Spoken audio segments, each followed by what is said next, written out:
Hi, this is Anne from Music Discoveries. I thought I'd make a video today to help you learn a new piece called Whirling Leaves. Now, this is a piece of music that's going to be very nice for people who are at an elementary level or maybe early intermediate. And I'll play it all the way through for you in just a second here so you can see what it sounds like. And if it's something that you would like to learn, we can learn it together here on the video. And you can also get the sheet music from my shop, and I'll put that link up in the cards and also in the description down below. But let's get started, and the first thing that you'll hear is the piece all the way through.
There, so I hope you liked that.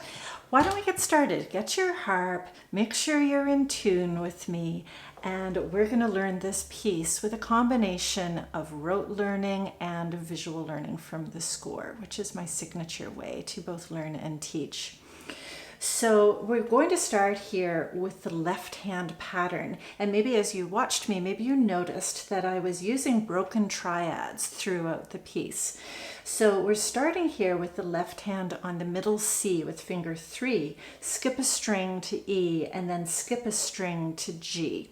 So I have 3, 2, and 1 placed in my left hand. And I will play in that order, 3, 2, and 1. Now my right hand is going to go into a neighboring position. And you're going to find throughout the piece that I'm either using neighboring positions or copycat positions. And I'll explain what I mean by that as we go along. So we start in neighboring positions, which means my left hand thumb is on a G, and my right hand will go to the neighboring string, which is A. So I'm putting my 3 on A, skip to C with finger 2, and skip to the thumb on E. And this is my first position for measure 1. And I want to make sure that I open and place those 6 strings at the same time. Now, while you're here, this is a really good time to think about your posture. So your feet are flat, nice tall back. Check to see that your elbows are floating and that your left forearm is parallel with the floor. If your forearm is parallel with the floor, that really helps your left hand get into a very nice hand position where your thumbs are nice and high. So let's try those 6 strings together. Ready? On the count of 3. It's 1 and 2 and 3 and 1 and 2 and 3 and. Good. And as you're playing this, you can be thinking about closing your fingers fully into the palm of your hand. So let's do that one more time. 1 and 2 and 3 and. Good. Nice relaxed hands as you play. Okay, beautiful. Now let's find that neighboring hand position one more time where you're starting on a C, and the right hand begins on A, which is right next door to that left hand thumb. One more thing to think about for technique, and that is that your left hand thumb should be higher than your right hand 3. So stagger in this way, and the reason that we do that is so that on average, overall, you're in the center of the string, which is giving you your best tone. If you notice that you're staggered this way with your right hand high and your left hand low, on average, you're not in the center of the string anymore, and that's not where the best tone is. So stagger in this way with your left hand thumb higher than your right hand 3. Now give that set of strings a little squeeze, and what I want you to do is move the entire hand position up one set of strings. So your lowest note is now a D. That's for your left hand finger 3. And if you've done this correctly, your right hand thumb should now be on an F. You're not going to be thinking about that thumb on F. That's just for you to notice right now if you've got things correct. Okay, so now let's go back to the beginning with your 3 on C. That's your starting note. We'll do the 6 strings, and then we're going to move up 1 to a D position. C position, and then D position. So here we go. 1 and 2 and 3 and. Move to D position. Beautiful. In measure 3, you'll notice that the starting note, the first note, is an E. So the left hand moves up 1 more. The entire neighboring hand position moves up again to an E position. And if you look at measure 4, you'll see that it's exactly the same. 2 for the price of 1. So let's do the E position twice. 1 and 2 and 3 again. 1 and 2 and 3 and. Okay, great. Now let's work on the entire line. So you're remembering that we begin on C, move the entire hand position up to D, up to E, and do E twice. And you've got the whole first line memorized. So find your neighboring hand position, check your posture, check your elbows. Relax the hand and breathe. 1 and 2 and 3 and. Move to D. Move to E. Do E twice. Beautiful. Good. You could pause the video and do that a few times if you would like to, and keep watching to make sure that you're closing your fingers fully into the palm of your hand. Now let's move to line number 2. Now here, the left hand starting note is an A. So I've got A, C, and E in the left hand. But in the right hand, I also start on an A. So this is the copycat hand position, where my hands are doing the same combination of A, C, and E. So give those strings a little squeeze. Maybe you recognize that hand position as an A minor triad, which is great. That's another way to think about this piece. In the second measure, our starting notes are now G, so we move down 1 set of strings to a G major triad. And in the third measure, look closely, you'll notice the starting note is E, so that means we're skipping down. Skip the blue one, the blue F, and move to a starting note of E. So let's go through those hand positions one more time, just to place them and give them a little squeeze before we play out loud. So we're starting with copycat A, A-C-E, step down to copycat G-B-D, and then skip down to copycat E-G-B. So now let's play it. And I bet you can do this without looking at the music. Just play off by heart. So on the count of 3, it's 1 and 2 and 3 and. Step to G, skip to E. Good, beautiful. Now to finish this section, the left hand is going to leap and land up to an E and a B. So we had been on an E position, so we're just leaping and landing up to an E position. So I'm landing on E and B using my finger 3 and thumb. And if you watch this closely, you'll notice my left hand leaps and lands before the right hand even plays. Watch.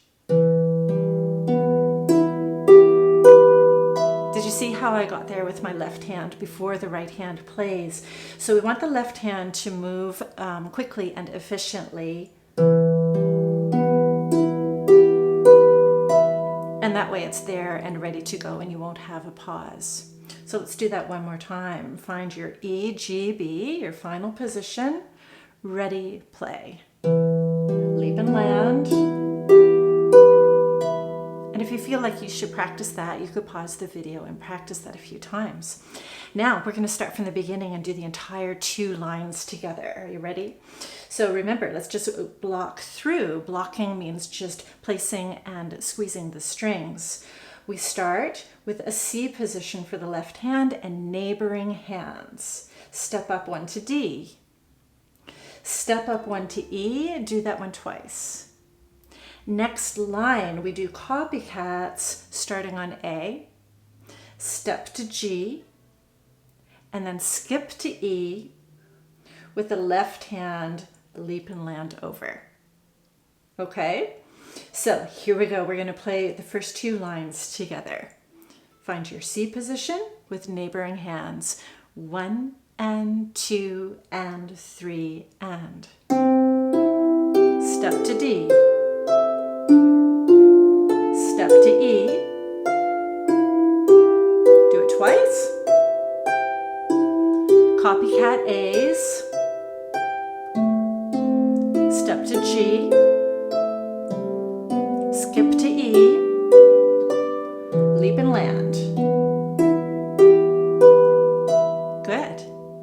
Pause the video. Practice that 3 or 4 times until it becomes fluent and easy. And when you notice that I cue you a couple notes ahead of time, that needs to be what you say to yourself. So you need to activate your inner Anne and cue yourself a couple notes ahead of time so you always know where to go.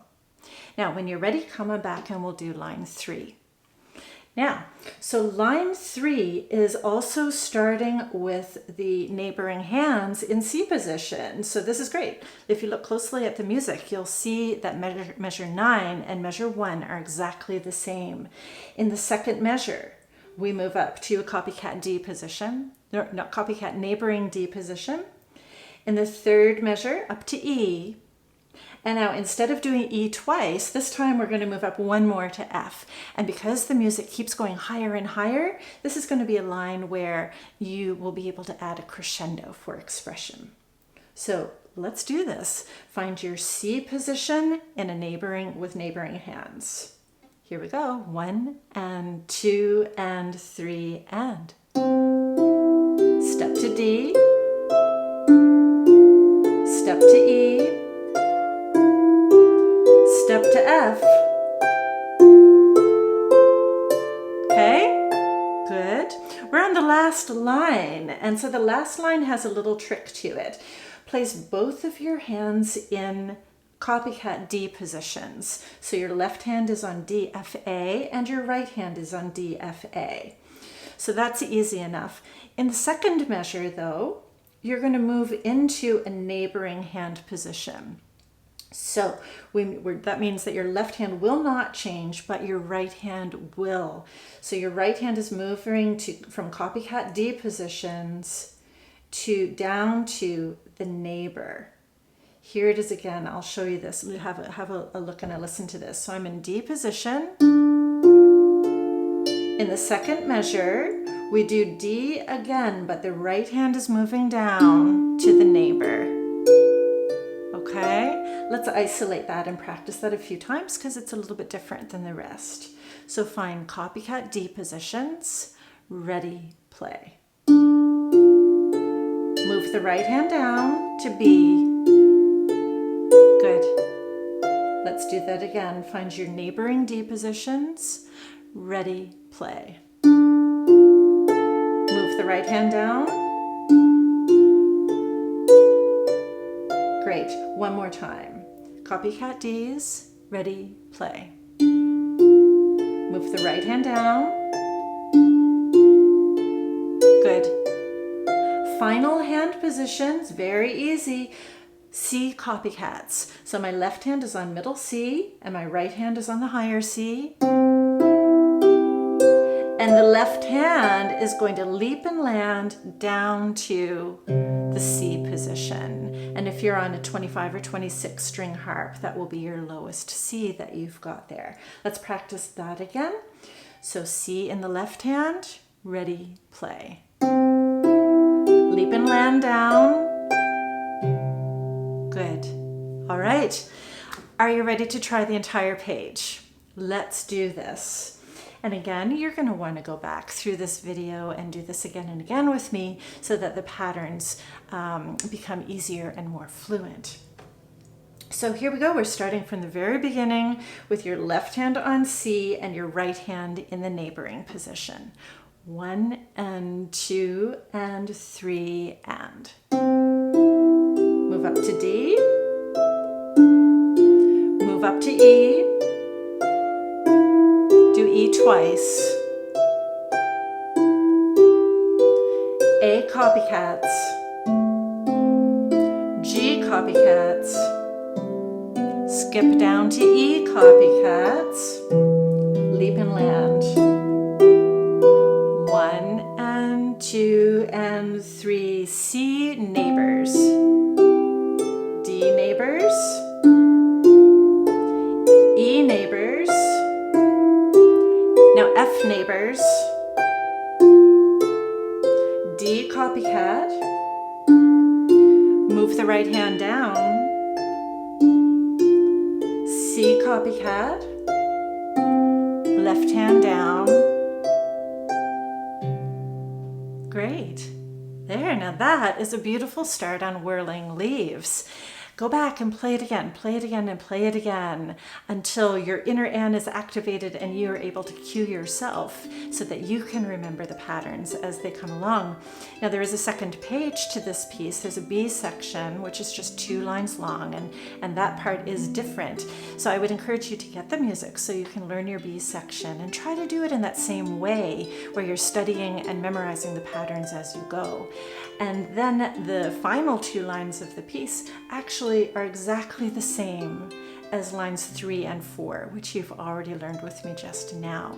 So I bet you can learn this piece really fast and have it memorized and sounding beautiful and ready to play for people in a way that makes you feel really proud and pleased.